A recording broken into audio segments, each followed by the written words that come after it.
കേരളത്തിൽ മാസത്തിൻ്റെ ആരംഭത്തിൽ ശമ്പളം കൊടുക്കാത്ത കേരളത്തിലെ ഏക പൊതുമേഖലാ സ്ഥാപനമായി KSRTC മാറിയിരിക്കുകയാണ്. പിന്നെ ശമ്പള പരിഷ്കരണത്തിനെക്കുറിച്ച് പറയേണ്ട ആവശ്യമില്ല, കാരണം ശമ്പളം ഉണ്ടെങ്കിലല്ലേ പരിഷ്കരിക്കേണ്ട ആവശ്യമുള്ളൂ. ഇത് ശമ്പളം തന്നെയില്ല, പിന്നെ പരിഷ്കരണവുമില്ല, DA ഇല്ല, ഒരു ഏർപ്പാടുമില്ല.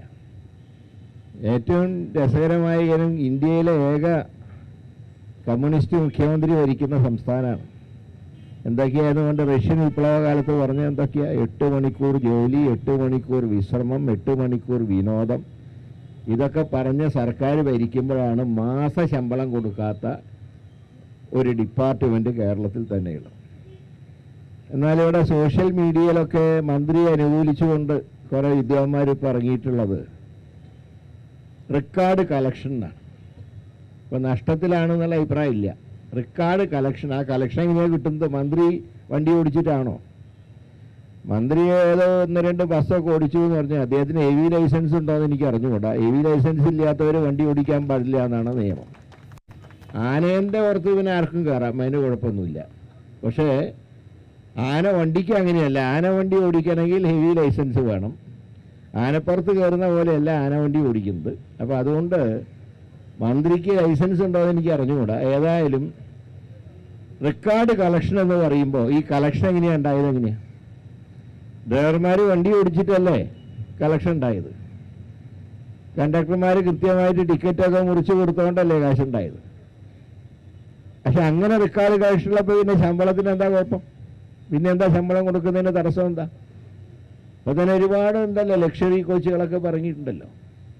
പഴയ നമ്മുടെ മുഖ്യമന്ത്രി കയറിയ വണ്ടിയാണല്ലോ ഇപ്പോൾ ബാംഗ്ലൂരേക്ക് സർവീസ് നടക്കുന്നത്.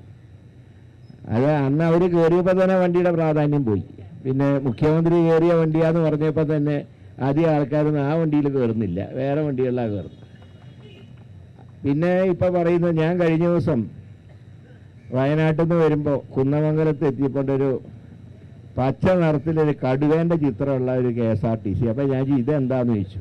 നിറവ്യത്യാസം, എന്താ ജംഗിൾ ജേണി, അതിനാണ് കടുവയുടെ ചിത്രവും കൂടെ വെച്ചിട്ടുണ്ട്, ഒരു പ്രത്യേക നിറത്തിൽ. അതിനും സവാരി, കാരണം ബത്തേരിയും കൽപ്പറ്റയും മാനന്തവാടിയൊക്കെ മുമ്പേ ബസ് സർവീസ് ഉണ്ട്. അതിന് ഈ ജംഗിളിൻ്റെ പേരിണ്ട കാര്യമൊന്നുമില്ല. അത് അവിടെ വനപ്രദേശമാണെന്ന് എല്ലാവർക്കും അറിയാലോ.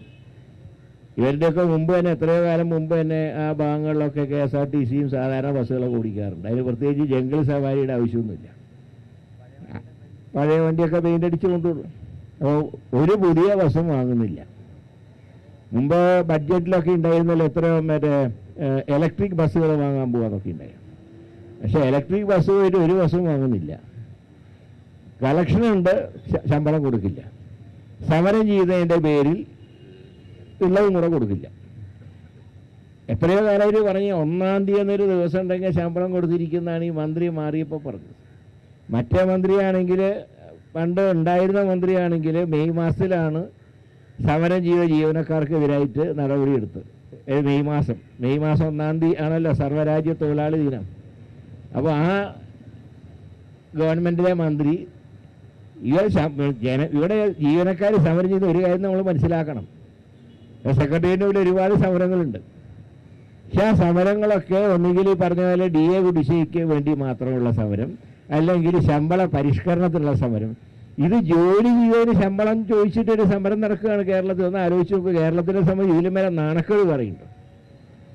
എല്ലാ രംഗത്തും മുൻപന്തിയിലും എന്നല്ലേ പറയുന്നത്. വിദ്യാഭ്യാസ രംഗത്ത് മുൻപന്തിയിൽ, മറ്റേ ആരോഗ്യ രംഗത്ത് മുൻപന്തിയിൽ എന്നൊക്കെ പറയുന്ന ഒരു സംസ്ഥാനത്ത് ജോലി ചെയ്തതിന് ശമ്പളം ചോദിച്ച് അത് ഇന്ത്യയിലെ ഏക കമ്മ്യൂണിസ്റ്റ് മുഖ്യമന്ത്രി ഭരിക്കുന്ന കേരളത്തിൽ സമരം ചെയ്യേണ്ടി വരിക എന്ന് പറഞ്ഞാൽ അതിൻ്റെ നാണക്കേട് ആർക്കാ?